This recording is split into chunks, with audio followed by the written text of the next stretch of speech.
जय श्री राम दोस्तों। इस वीडियो में हम आर.एस. खुरमी सर्वेइंग सिविल इंजीनियरिंग के इम्पोर्टेंट क्वेश्चन पर डिस्कस करेंगे जो काफ़ी इम्पोर्टेंट हैं, कई सारे एग्जाम में पूछे गए हैं और पूछे जा सकते हैं।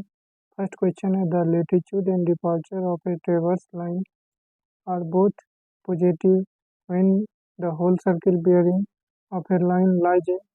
कह रहा है कि एक ट्रेवर्स लाइन का जो है लेटीट्यूड और डिपार्चर दोनों पॉजिटिव है, तो होल सर्किल बियरिंग में वो लाइन किस कोऑर्डिनेट में लाई करेगा। जैसे कि सपोज करिए फ्रेंड, यहाँ पे जो है 4 कोऑर्डिनेट है, तो दोनों पॉजिटिव है, तो लेटीट्यूड अगर नॉर्थिंग होता है तो पॉजिटिव होता है, जैसे ऊपर में है नॉर्थ है तो दोनों पॉजिटिव होगा, और साउथ में दोनों नेगेटिव होगा। और डिपार्चर जो है ईस्टिंग होता है तो पॉजिटिव होता है, और वेस्टिंग होता है तो नेगेटिव होता है। तो यहाँ पे दोनों पॉजिटिव है, यानी फर्स्ट क्वाड्रेंट में आप देख रहे हैं कि दोनों पॉजिटिव है, इसलिए ऑप्शन ए जो है करेक्ट है। नेक्स्ट क्वेश्चन है, when the whole circle bearing of a traverse line lies between 90 degree and 180 degree, then पता कि होल सर्किल बियरिंग में जो है एक ट्रेवर्स जो है 90 डिग्री और 180 डिग्री के बीच में लाई करता है, तब वह क्या होगा। तब जो है यानी कि 90 और 180 के बीच में लाई कर रहा है, यानी सेकेंड क्वाड्रेंट में है, तो सेकेंड क्वाड्रेंट में क्या होता है, डिपार्चर पॉजिटिव होता है और लेटीट्यूड जो है नेगेटिव होता है। तो ऑप्शन बी में जो है यहाँ पे आप देख रहे हैं कि डिपार्चर जो है पॉजिटिव है और लेटीट्यूड जो है नेगेटिव है, यानी ऑप्शन बी जो है करेक्ट है। फर्स्ट क्वाड्रेंट में दोनों पॉजिटिव, सेकेंड में जो है लेटीट्यूड नेगेटिव और डिपार्चर पॉजिटिव होता है। नेक्स्ट क्वेश्चन है, when the latitude and departure are so adjusted that the algebraic sum of latitude and departure are equal to 0, the operation is called। कहता है कि जब लेटीट्यूड एंड डिपार्चर को इस प्रकार एडजस्ट किया जाता है कि उसका जो है अलजेब्रिक सम यानी बीजगणितीय उसका जोड़ जो होता है वह लेटीट्यूड और डिपार्चर का दोनों 0 के बराबर होता है, तो यह हम किस ऑपरेशन में करते हैं, तो यह जो है हम ट्रेवर्स को बैलेंस करने में करते हैं, यानी ऑप्शन सी जो है यहाँ पे पहला है ऑप्शन लेटीट्यूड को बैलेंस करने में, दूसरा है बैलेंसिंग द डिपार्चर, सी है बैलेंसिंग ट्रेवर्स, डी है नन। तो हम बैलेंस ट्रेवर्स को जब करते हैं उस समय जो है हम लेटीट्यूड और डिपार्चर को इस प्रकार एडजस्ट करते हैं कि उसका अलजेब्रिक सम जो होता है वह 0 के बराबर हो जाता है। नेक्स्ट क्वेश्चन है, when the angular and linear measurement are equally precise in traversing, the balancing of traverse is done by। कहता है कि जब एंगुलर यानी कोणीय और रेखीय मेजरमेंट दोनों को महत्व दिया जाता है ट्रेवर्स में, तब जो ट्रेवर्स है वह किस नियम के द्वारा बैलेंस किया जाता है। पहला है ट्रांजिट रूल के द्वारा, दूसरा है एम्पिरिकल रूल के द्वारा, तीसरा है बॉडिच रूल के द्वारा, और चौथा है एनी ऑफ देम। तो बॉडीज रूल में जो होता है हम सिर्फ दोनों को प्रेसाइज करते हैं इक्वली रूप से, और ट्रांजिट रूल में जो है हम सिर्फ एंगुलर मेजरमेंट को जो है लीनियर से ज़्यादा महत्व देते हैं। तो यहाँ पे कह रहा है कि दोनों को इक्वल किस में दिया जाता है, तो वो बॉडीज रूल में दिया जाता है। नेक्स्ट है, when the angular measurement of traverse are more precise than linear measurement. अभी तुरंत बतलाएं कि एंगुलर को मोर प्रिसाइज किया जाता है लीनियर से, तो वह जो है बैलेंसिंग ट्रांजिट रूल के द्वारा किया जाता है। तो यहाँ पे ऑप्शन ए में ट्रांजिट रूल है जो कि सही है, बी में है एम्पिरिकल रूल, सी में है बॉडीज रूल, डी में है एनी ऑफ देम। तो एंगुलर को मोर प्रिसाइज किया जा रहा है, तो ट्रांजिट रूल में लीनियर से ज़्यादा एंगुलर मेजरमेंट को प्रिसाइज किया जाता है, यानी ऑप्शन ए जो है करेक्ट है। नेक्स्ट क्वेश्चन है, the method of surveying use for determining the relative height of points on the surface of earth is called। तथा सर्वेइंग को उस मेथड को क्या कहा जाता है जिसमें जो है अर्थ के सरफेस पर के पॉइंट जो पॉइंट है उसके रिलेटिव हाइट को नापा जाता है। तो ऑप्शन ए है लेवलिंग, बी है सिंपल लेवलिंग, सी है लॉन्गिट्यूडनल लेवलिंग, डी है डिफरेंशियल लेवलिंग। तो उस सर्वेइंग के उस मेथड को बोला जाता है लेवलिंग, जिसमें अर्थ सरफेस पर जितना भी पॉइंट है उसके रिलेटिव हाइट को डिटरमाइन किया जाता है, यानी ऑप्शन ए जो है करेक्ट है। नेक्स्ट है a surface which is normal to the direction of gravity at all point as indicated by a plumb line is known as. कहता है एक सरफेस जो सभी पॉइंट के ग्रेविटी के डायरेक्शन का नॉर्मल होता है, जो कि एक प्लम लाइन के द्वारा इंडिकेट किया जाता है, उसको क्या बोला जाता है उस सरफेस को। ऑप्शन ए है डेटम सरफेस, बी है लेवल सरफेस, सी है हॉरिजॉन्टल सरफेस, डी है वर्टिकल सरफेस। तो उस सरफेस को डेटम सरफेस बोला जाता है जो कि सभी पॉइंट के ग्रेविटी के डायरेक्शन का नॉर्मल होता है। नेक्स्ट है N arbitrary surface with reference to which the elevation of a point of points are measured and compared is called। अतः एक आर्बिट्ररी सरफेस जो बहुत सारे पॉइंट के एलिवेशन को रिफरेंस में रख के मेजर्ड या कंपेयर किया जाता है, उस आर्बिट्ररी सरफेस को क्या बोला जाता है जिसके रिफरेंस में किसी भी पॉइंट का एलिवेशन मापा जाता है। ऑप्शन ए है डेटम सरफेस। डेटम सरफेस के रिफरेंस में रख के जो है किसी भी पॉइंट का एलिवेशन को मेजर किया जाता है और कंपेयर किया जाता है। नेक्स्ट है a line normal to the plumb line at all point is known as.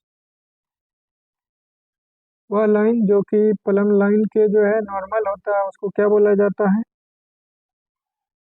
तो लेवल लाइन बोला जाता है उसको। यहाँ पे ऑप्शन ए में हॉरिजॉन्टल लाइन, बी में है वर्टिकल लाइन, सी में है लेवल लाइन, डी में है लाइन ऑफ कॉलिमेशन। तो लेवल लाइन के उस लाइन को जो प्लम लाइन के नॉर्मल होता है उसको लेवल लाइन बोला जाता है, और वर्टिकल लाइन जो होता है वह लेवल लाइन के नॉर्मल होता है। नेक्स्ट है वर्टिकल डिस्टेंस एबव और below the datum is called. यानी कि डेटम के ऊपर या नीचे का जो वर्टिकल डिस्टेंस होता है उसको क्या बोला जाता है। तो उसको बोला जाता है रिड्यूस लेवल या elevation of point. Option A में जो है रिड्यूस लेवल ऑफ पॉइंट दिया हुआ है, बी में है एलिवेशन ऑफ द पॉइंट दिया हुआ है, सी में हाइट ऑफ इंस्ट्रूमेंट दिया हुआ है, डी में है आइदर ए और बी। तो यहाँ पे जो है ए और बी होगा, यानी कि वर्टिकल डिस्टेंस जो डेटम के ऊपर नीचे होता है उसको रिड्यूस लेवल ऑफ पॉइंट या एलिवेशन ऑफ पॉइंट कहते हैं। नेक्स्ट है a fix point of reference of known elevation is called. यानी कि एक नन एलिवेशन के रेफरेंस में जो फिक्स पॉइंट होता है उसको क्या कहा जाता है। तो उसको बेंचमार्क बोला जाता है, जिसका एलिवेशन हमको पता होता है। ऑप्शन ए है चेंज पॉइंट, बी है स्टेशन पॉइंट, सी में है बेंचमार्क, डी में है डेटम। तो कह रहा है कि एक उस फिक्स पॉइंट जिसका हमको एलिवेशन पता होता है उसको बोला जाता है बेंचमार्क, यानी ऑप्शन सी जो है यहाँ पे करेक्ट ऑप्शन है। लेवलिंग जो होता है हमेशा परमानेंट बेंचमार्क से ही शुरू किया जाता है और परमानेंट बेंचमार्क पे ही अंत किया जाता है। नेक्स्ट क्वेश्चन है an imaginary line tangential to the longitudinal curve of bubble tube at its middle point called.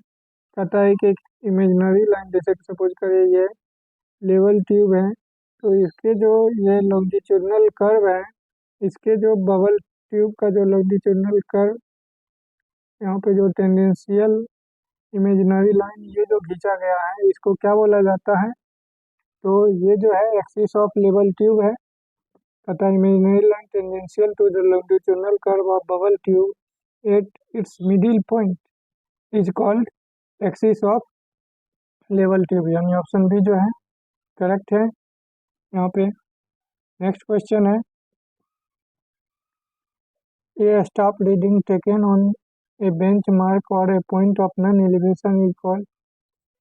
तो बेंच मार्क या जिसका एलिवेशन, जिस पॉइंट का एलिवेशन हमको पता है, वहाँ पे जो हम स्टाफ रीडिंग लेते हैं उसको बोला जाता है बैक साइड या प्लस साइड या बैक साइड रीडिंग। तो यहाँ पे ऑप्शन ए में है फोर साइड रीडिंग, बी में है बैक साइड रीडिंग, सी में है इंटरमीडिएट साइड, डी में है एनी वन ऑफ दिस। तो बेंच मार्क पे जो स्टाफ रीडिंग लिया जाता है उसको बैक साइड रीडिंग बोला जाता है, या बैक साइड भी बोल सकते हैं, या उसको प्लस साइड भी बोला जाता है, यानी ऑप्शन बी जो है करेक्ट ऑप्शन है। नेक्स्ट क्वेश्चन है, a staff reading taken on a point whose elevation is to be determined as on a change point called. कहता है कि एक स्टाफ रीडिंग उस पॉइंट पे लिया जाता है जिसका एलिवेशन हमको ज्ञात करना है, तो उस रीडिंग को क्या बोला जाता है, उस स्टाफ रीडिंग को?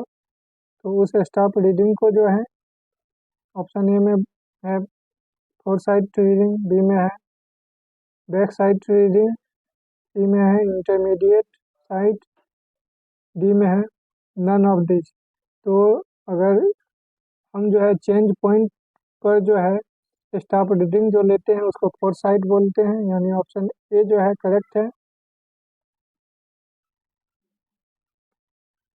नेक्स्ट क्वेश्चन है, the reduce level of a plane of collimation is dash height of instrument. Reduce level जो होता है वह इक्वल टू होता है हाइट ऑफ इंस्ट्रूमेंट का। यहाँ पे ऑप्शन ए में है इक्वल टू, बी में है लेस देन, सी में है ग्रेटर देन, डी में है नन। तो रिड्यूस लेवल जो होता है प्लेन ऑफ कॉलिमेशन का वह हाइट ऑफ इंस्ट्रूमेंट के बराबर होता है, यानी ऑप्शन ए जो है यहाँ पे करेक्ट आंसर है। नेक्स्ट क्वेश्चन है, हाइट ऑफ इंस्ट्रूमेंट जो होता है वह reduce level of benchmark plus back sight होता है। नेक्स्ट क्वेश्चन है, height of instrument is equal to, option A है reduce level of benchmark plus back sight, option B में है reduce level of benchmark plus fore sight, option C में है reduce level of benchmark plus intermediate sight, option D में है back side plus fore site. तो height of instrument जो होता है वह reduce level of benchmark plus back sight होता है, यानी ऑप्शन ए जो है यहाँ पे करेक्ट ऑप्शन है। नेक्स्ट क्वेश्चन है, A method of differential leveling is used in order to find the difference in elevation between 2 points when। कहता है कि डिफरेंशियल लेवलिंग का हम यूज करते हैं कोई भी दो पॉइंट के एलिवेशन को डिफरेंस निकालने में। तो कब हम करते हैं डिफरेंशियल लेवलिंग का use?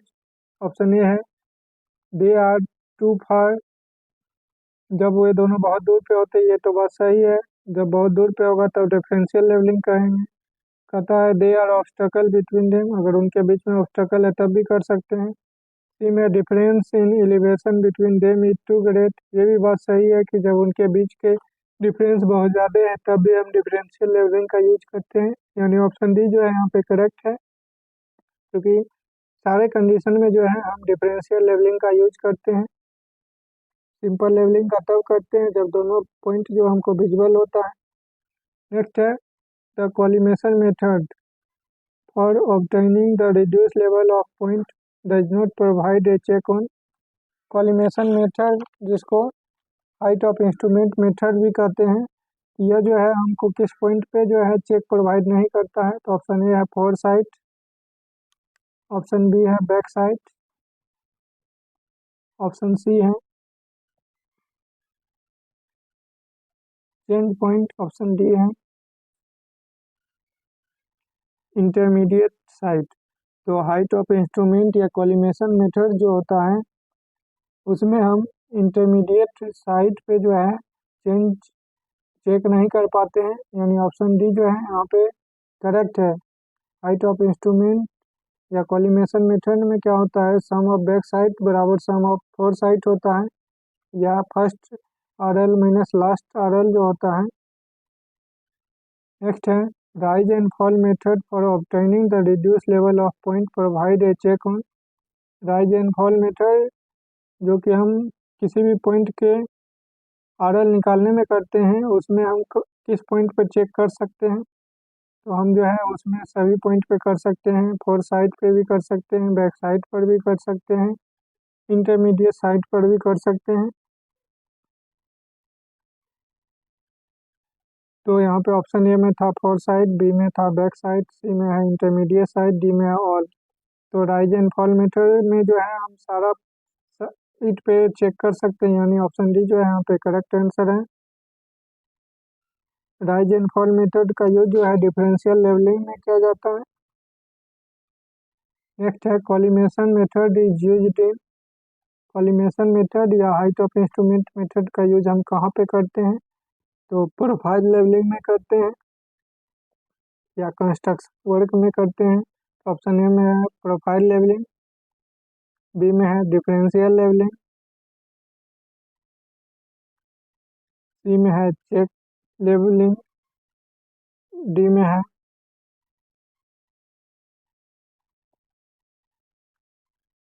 Both A and B. तो कॉलिमेशन मेथड या हाइट ऑफ इंस्ट्रूमेंट मेथड का यूज जो है हम प्रोफाइल लेवलिंग में करते हैं, यानी ऑप्शन ए जो है यहाँ पे करेक्ट ऑप्शन है। नेक्स्ट क्वेश्चन है the method of levelling in which the height of mountain are found by observing the temperature at which water boil is known as. तथा लेवलिंग के उस मेथड को क्या बोला जाता है जिसमें जो है हम हाइट ऑफ माउंटेन का जो हाइट है पानी के किस टेम्परेचर पर खोल रहा है उसके द्वारा हम पता करते हैं। तो ऑप्शन ए में है बैरोमेट्रिक लेवलिंग, बी में है रेसिप्रोकल लेवलिंग, सी में है लॉन्गिट्यूडिनल लेवलिंग, डी में है हाइपोमेट्री लेवलिंग। हाइपोमेट्री लेवलिंग में ही जो है पानी जो है किस पॉइंट पे किस टेम्परेचर पे जो है गर्म हो रहा है, बॉयल कर रहा है, तो उसके अनुसार जो है हम पता करते हैं कि हाइट ऑफ माउंटेन क्या है। क्योंकि हाइट बढ़ने पे जो है टेम्परेचर घटता है, इसलिए पानी को बॉयल होने में जो है टाइम ज़्यादा लगता है। तो फ्रेंड इस वीडियो में इतना ही। अगर वीडियो पसंद आवे तो वीडियो को लाइक शेयर कर दें, चैनल को सब्सक्राइब कर ले ताकि इसी प्रकार का इम्पोर्टेंट जानकारी आपको मिलता रहे। Thank you friend.